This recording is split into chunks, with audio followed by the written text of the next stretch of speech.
Bismillahirrahmanirrahim. Alhamdulillah. Wassalatu wassalamu ala rasulillah. Allahumma aslih lana niyyatina wa dhurriyyatina wa ahsinna khitamana ya arhamar rahimin. Құрбандық туралы сабақ қыла тұрған болсақ, жандық сою бұл екі түрде болады. Біріншісі ибадат, екіншісі адат болған түрі.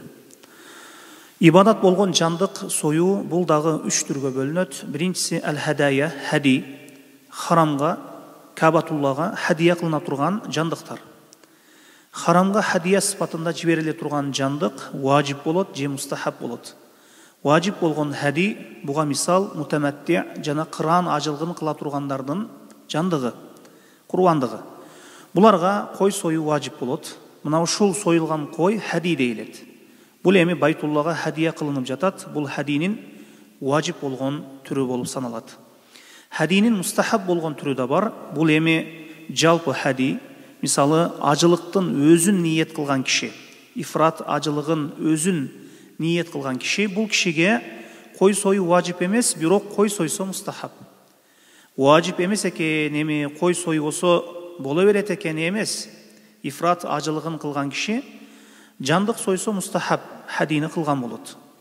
Жана қала берсе, умра ажылығын қылбаған киши да хадинин мустахаб түрін қылса болады. Пайғамбар саллаллаху алейхи вассалам кейде Мадинада тұрып хади жіберет болчу Кабатуллаға, Кабаға бір қанша төөлөрдү Кабаға жіберіп, ошол жерде сойылып кедей мискиндерге ети таратылып берилет болчу. Мисалы, ажылыққа кетіп жатқандардан бір құрбандықтың ақшасын беріп жіберсеңіз болот. Бір қой алып ошол жердегі мискиндерге таратып бер десеңіз, бұл да бір хади. Мурда ажылар жандықты өзі менен ажылыққа қошо алып барышқан, азыр мұның мүмкіншілігі жоқ. Азыркы кезде ошол жердегі ажылар фирмалар аркылуу акча берип курбандыктарын сойдуруп коюшат. Хади важип болот экен, жана мустахаб болот экен. Ибадат болгон жандык союунун экинчи түрү Аллах Таала бир пендесине перзент менен ырыскылаган болсо, уул менен же кыз менен ырыскылаган болсо, анын шүгүрүн кылып жандык союусу.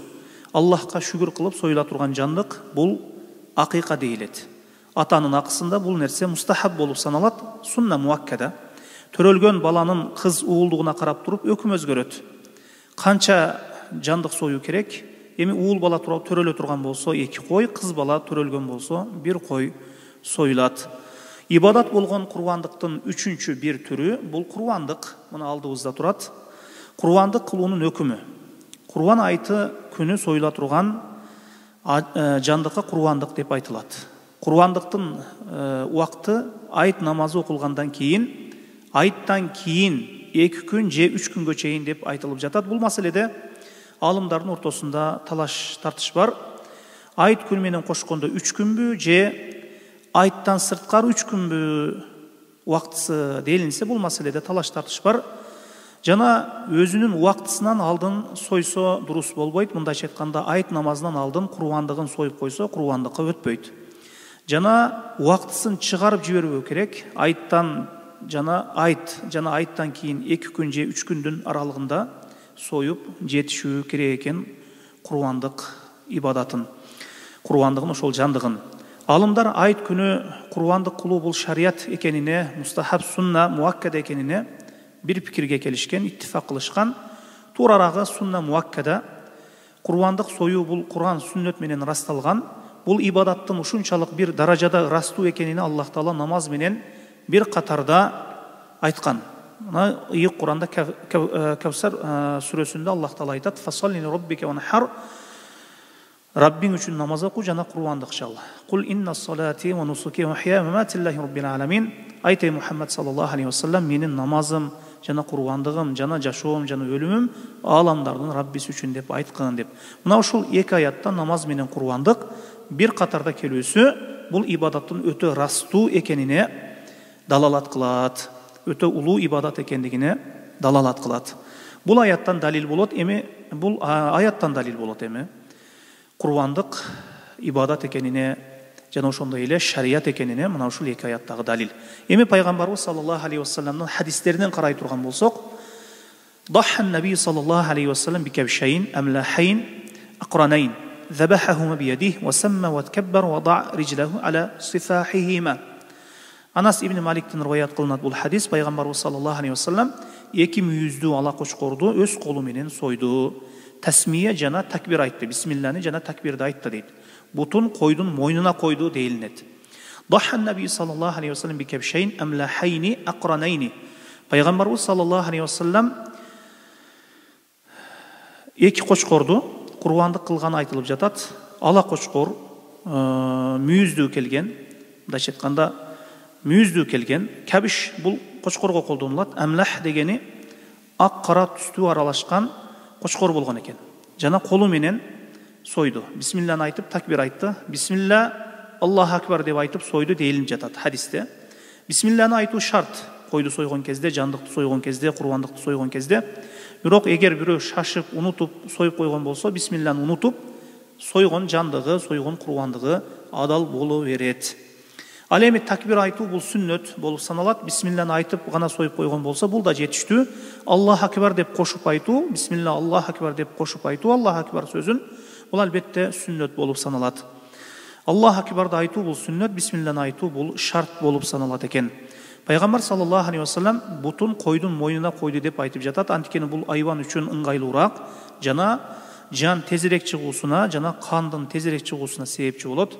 Демек бул хадистен ана турган бир канча пайдалар бар экен. Биринчиси, курбандык союунун мустахабтыгы денелик жана мал менен боло турган ибадат бул курбандык. Алымдар ибадаттарды үч түргө бөлүшөт. Денелик ибадаттар бар, жана малга байланыштуу, мал менен боло турган ибадаттар бар, жана мал менен дене менен бириккен, бирге аткарыла турган ибадаттар бар. Денеге байланыштуу ибадаттар бул намаз, жана орозо, жана малга байланыштуу ибадаттар бул зекет, садака, каффарат. Булар малга байланыштуу ибадаттар. Мал жана денени бириктирген ибадат, алымдар бул ибадатка ажылыкты мисал келтиришет. Сафа менен Марвадан ортосунда жүрүп инсан ибадат кылуусу бул денелик ибадат. Жана ошондой эле акчасы менен барат ажылыкка. Бул дагы дене менен ошол мал, акча биригип турган ибадат. Жана ошондой эле курбандык чалат. Ошондуктан ажылык ибадатында дене менен жана мал менен дене менен мал менен ажылык ибадаты ишке ашырылат экен. Жана курбандык ибадаты дене менен жана мал менен ишке ашырылат.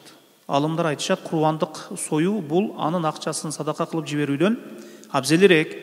Мына ушул маани үчүн айта турган болсок, мисалы бирөө $200 бир муктаж адамга берип койсоң, курбандык сойбой ушул курбандыкка өтө дейилсе, биз жогоруда курбандыктын өкүмү кээ бир алымдар сунна муаккада деп айтты, кээ бир алымдар важип деп айтышты.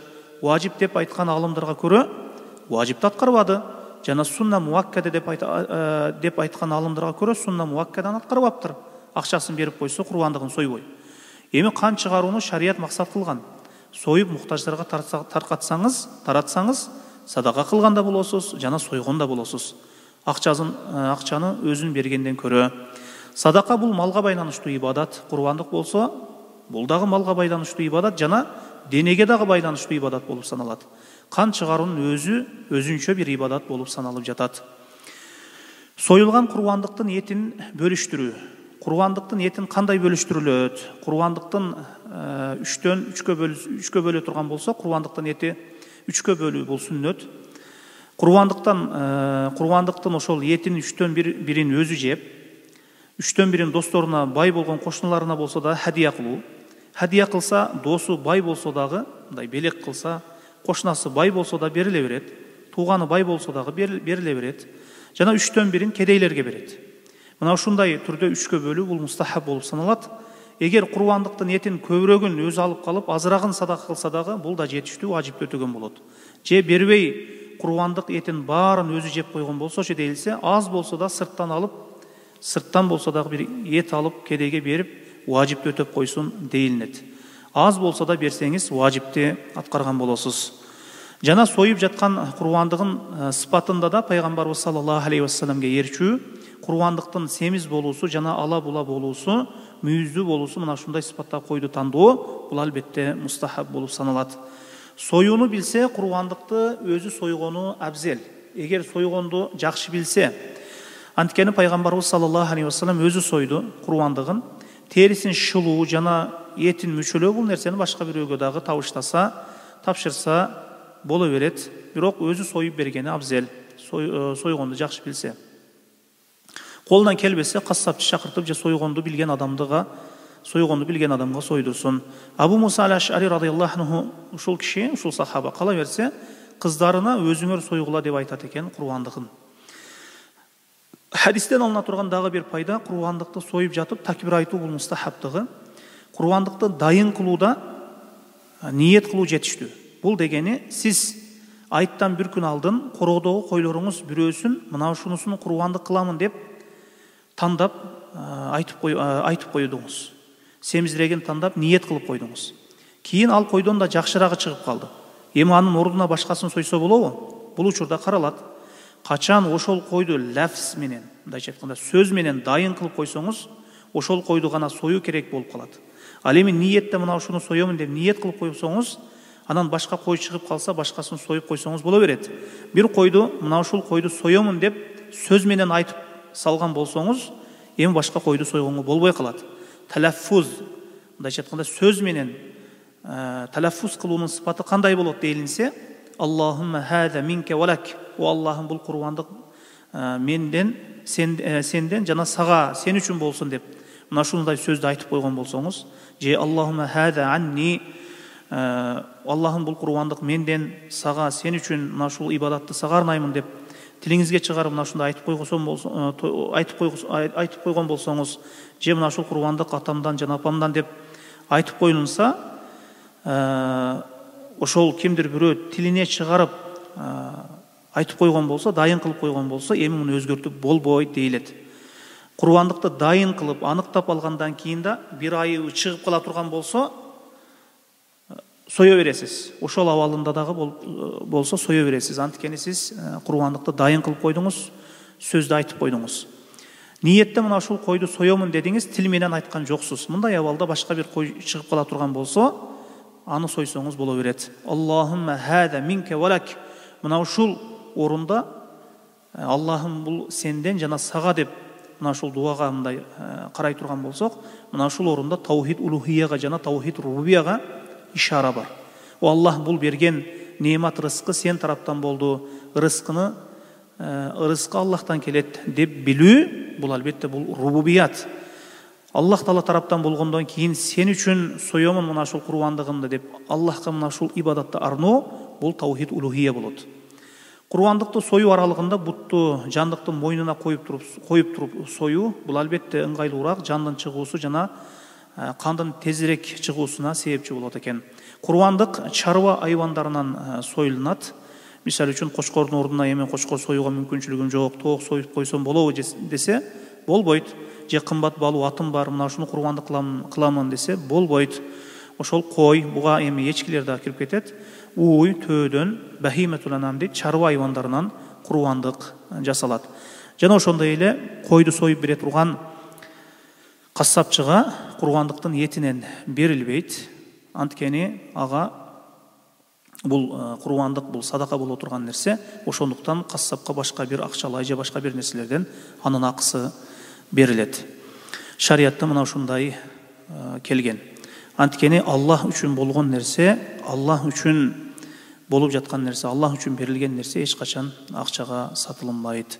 Мына ушул курбандык тууралуу кыскача бир маалымат. Аллах Таала бардык мусулмандардын курбандыгын кабыл кылган болсун. Амин я раббал аламин. Аллаху алам бис-саваб.